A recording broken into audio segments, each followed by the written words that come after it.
Hello everyone, it's Marie and welcome to another video. So I'm here with Mackenzie. Hi! Obviously I'll link all her channel and everything in the description below. We've actually just filmed a video for your channel, so... Yeah, anyway, so let's hear a bit about you. So. Yeah, so I'm Mackenzie. I'm also another YouTuber and a digital nomad. I actually just moved to Berlin, Germany. And basically what I do is I just work online for different clients in digital marketing. So I'm a virtual assistant, and I also do some design work and website design and content creation and all that stuff. So yeah, that's basically what I do for work. And yeah, I just kind of decided to up and move to Germany, which has also been a really cool adventure. So yeah. And obviously you make lots of videos about not just online work, but also spirituality and just really kind of intentional living and stuff. So if you're interested in any of that, definitely check out her channel. So yeah, so I'm just going to ask Mackenzie some questions about digital nomad life, but also just the lifestyle in general and all that kind of stuff. And then we'll maybe do a bit back and forth. So I'll ask you a question and maybe I'll do a bit of talking and we'll just keep it casual. So yeah, cool. Okay, so the first question is, what inspired you to live this kind of lifestyle? So what made you think, I don't want to have a normal life living, 9 to 5, I want to travel and work online? What inspired you? Yeah, so I've always been a big traveler. I think travel has always been my one true love, and it's something that I've always really prioritized. So instead of maybe buying an expensive purse, I always got myself a trip or something like that. So I've always loved to travel, and I think I always knew in the back of my mind that I would be some sort of nomadic person. But I guess, I don't know, I didn't really believe it until I actually decided just to do it. Yeah. But I think the biggest inspiration for me was watching YouTubers like Marie and other people that live this nomadic lifestyle, because I think it just finally showed that I could actually do it. And I had tried to freelance before and stuff like that, but it just never worked out. So when I finally was meeting lots of people who were living this lifestyle that I really wanted to do, I think that kind of gave me my final push, that final inspiration to actually start to do it. It took a while, but yeah, it's really nice to be able to watch other people that are living the lifestyle that you want, because then you can actually see that it's possible. Yeah, so this is what we were talking about earlier, that it's so important to see others doing it, and that's what did it for me too. Before I started traveling and working online, I watched other people on YouTube that did it, and it made me realise this is possible. Anyone can do this. It's not just for rich people or YouTubers that are big. Anyone can do this. So yeah, I think that's so important. Focusing on others that are doing it and seeing how they do it and learning from them. Yeah. Absolutely, absolutely. The visualization is just such a key part of it, because you can want something, but if you don't visualize it, then it's harder to translate it into how you're actually going to be able to make the steps. Even though sometimes that first spark that you have, oh, I want to do this, is the initial seed being planted. Being able to watch other people that are actually living that helps the plant grow. Yeah. That's my analogy. No, that's a great analogy.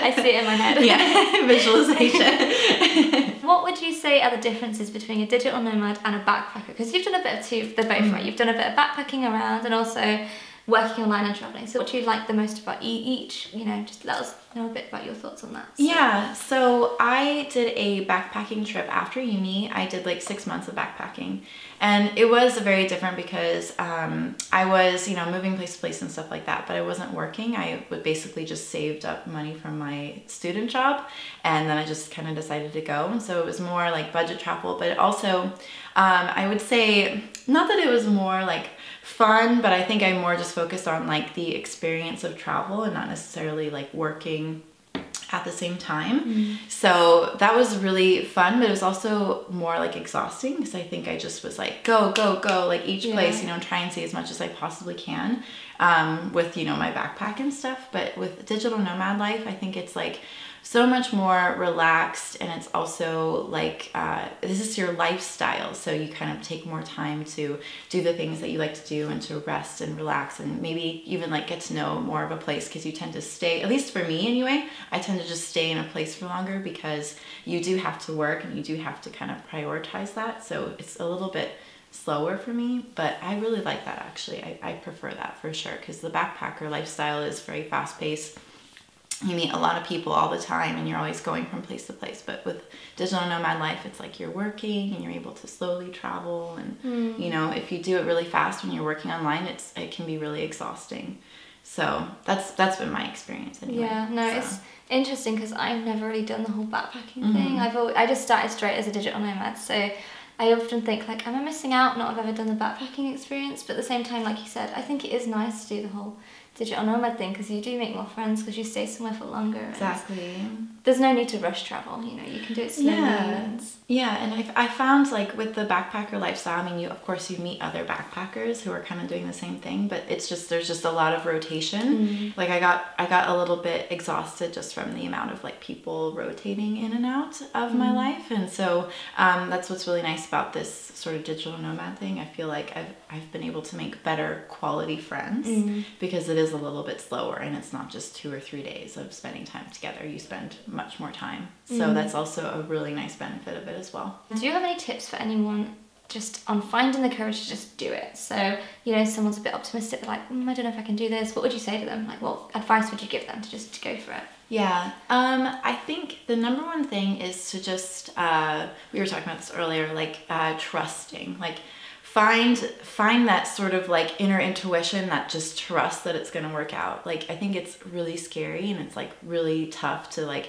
quit whatever it is that you're doing, and just, especially like if you don't have a job, like both of us, like we just kind of decided to do it.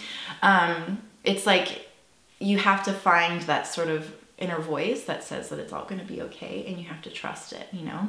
I think that's like my number one thing, because you know, if you listen to maybe what everybody else is telling you, like that was a big deal for me, you know, my parents saying, well, you're gonna be like homeless or whatever, and it's like, no, you know, it's gonna all work out, and it did.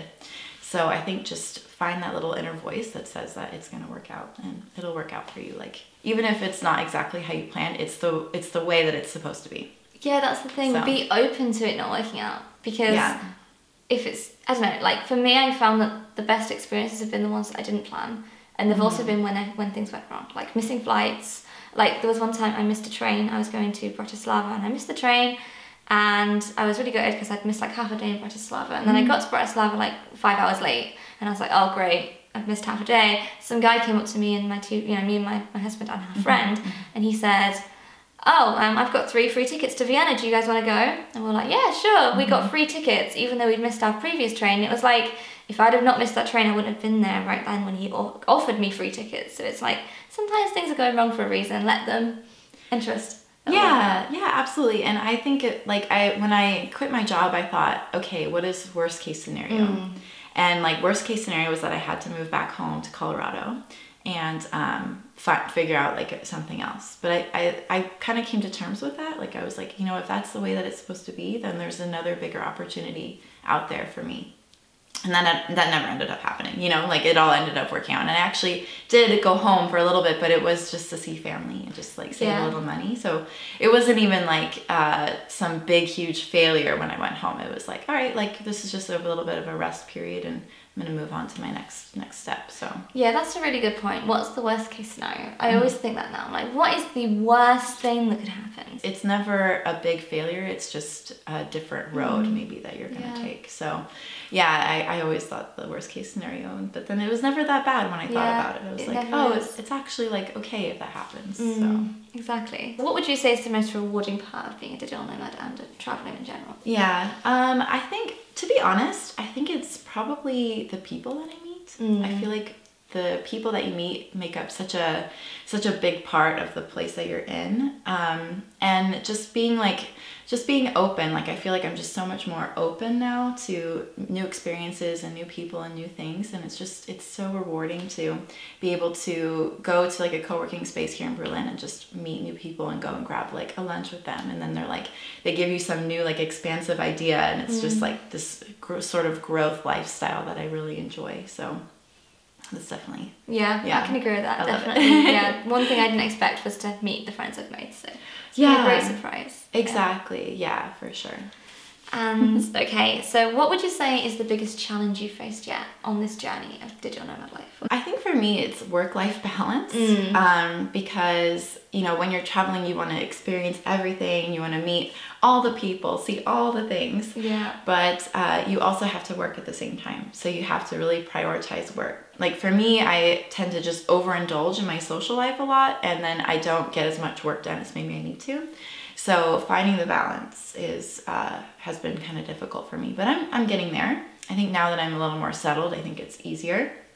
and it kind of made my friends, made my base. So it's like nice to, it doesn't seem like I'm missing out on anything if I say no to something because I have to work. So it's been a challenge, but like we're getting there.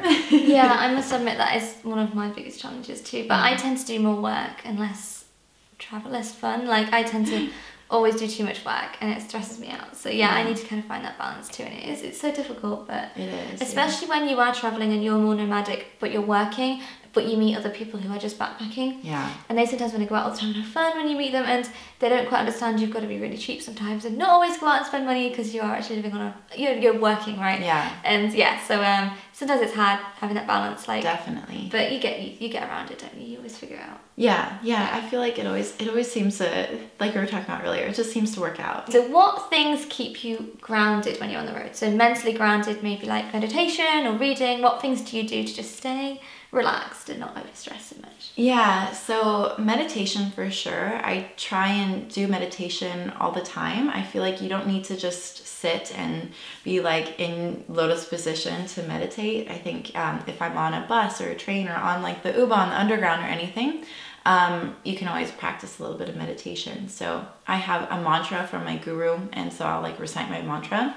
And I think another really big thing too for me is like music, which maybe sounds like, I don't know if that sounds like silly, but I find like when I listen to a certain type of music, it really just like grounds me and relaxes me. And it's also like a form of meditation for me. I think also like taking time for myself, like sometimes, like I said, like I overindulge in my social life that I don't, and then I like work the other times that I don't have any time like for me.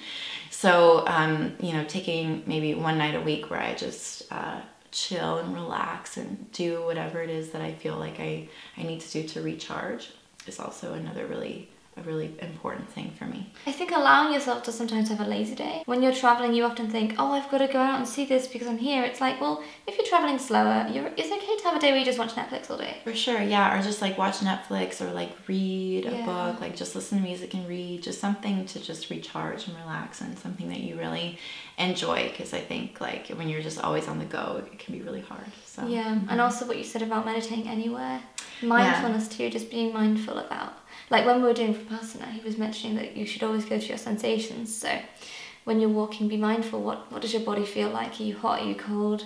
Can you feel like the ground under your feet? What can you feel like? That really brings you back to the now and to your body and to your breathing. And just to do that, even if you're walking down the streets, what smells can you smell? You know, just staying mindful. Yeah, absolutely. Yeah, especially now, like when we're like in a very digital age, I think it's like so easy to just block everything out and be on your phone and just kind of tune everything else out. So it's always just nice to just be present and be completely in the place that you're in. And I feel like life is so much more satisfying when you do that, because it's like you're just completely there and in the moment, and that's all that we have is this moment.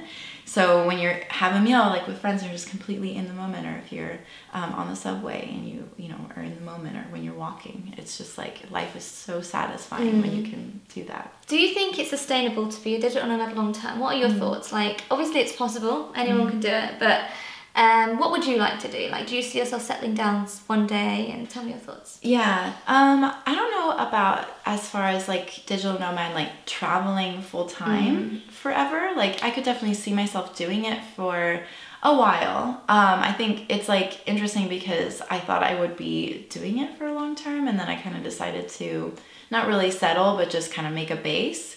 So I think I could definitely see myself having a base, like especially here in Berlin, because I love Berlin so much. So having a base in Berlin, and then being able to like travel and take my laptop with me anywhere. I think that would be ideal for sure. So yeah. But yeah, I mean, I could definitely see how fast paced might burn somebody out. So I think it definitely burned me out pretty quickly when I was like traveling so much for like a month. I was like, wow, okay, I don't think this is sustainable. But it's also like up to you, like however you work, or if you have like enough like energy to do that. Because for me, like I definitely don't. I need to have like my quiet time a lot. So it's like I just didn't have the energy for it. But I think it also just, it depends on how you feel, what type of lifestyle you want, and stuff like that. I think the thing about being a digital nomad is it changes your mindset, so it gives you the ability to know you can have flexibility in your life. So yeah, I think like for me and Andy, we're not going to forever be full-time travelers like we are right now. We're just doing it right now because it's what's the best for our travel like goals. But in the future, we're saying that it'd be nice to just like have a base, have a home that we can call home, but have flexible jobs that do allow us to maybe go to somewhere else for like 3 months at a time, or we, you know, have the ability to just go. Because the problem with like the 9 to 5 is you get limited holidays, and it's hard to kind of have the freedom to just go off and do something. Like even for passing over 10 days isn't possible for a lot of people with work. Yeah. So I want to always have that flexibility as a digital nomad, even if I do have a base. Just knowing that my job is so flexible, I can do what I want. I can work anywhere. I can leave my base for 3 months and do something. Like, I think having that freedom mentally is really important. So. Yeah, absolutely, for sure. Yeah, like I don't see myself going back to a desk. Like I see myself on my laptop working, you know, for hopefully forever. Yeah. And I think that's definitely the way that work is moving towards. I think more companies are kind of more willing to have freelancers and things like that and work with people who are remote. So I think that's definitely the way the world is kind of moving. But yeah, like going back to a desk. It just changes your mindset. Once you become a digital nomad, I think it's hard to go back to. Yeah, it's just the flexibility is amazing. Like I just, every day I wake up and I can't believe how flexible I can be. And that's the thing, isn't it, about gratitude? Like I'm always doing this. Every day I wake up and I think, you know what, I'm so grateful for the life I have right now. I'm so grateful that I can work from my laptop and see all these places. And yeah, sometimes it's stressful and tiring and things go wrong, but in the grand scheme of things, I'm so grateful. Yeah, same. Oh my gosh, all the time. Like it just every day. And even if I do get a little bit stressed out, like you said, like it can be kind of stressful. Like I just think, oh, wow, okay, so I could like work from bed today. Like if I'm so stressed out that I need to just like lay in bed all day, I can like work from bed. And like that's like amazing as well. So I'm still like earning money and still like relaxing at the same time. So it's awesome. Cool. So that's, I think that's everything. Yeah. It's been so nice to have Mackenzie on my channel. So nice to have you here. And and I hope that you've enjoyed hearing her answers and seeing what your point of view is as a digital nomad. So definitely check out her channel and Mackenzie's video. I'll link it in the description because we both made one. So yeah, so thank you for watching. I hope you enjoyed it and see you in the next one. Don't forget to like and subscribe, and see you next time. Bye. Bye.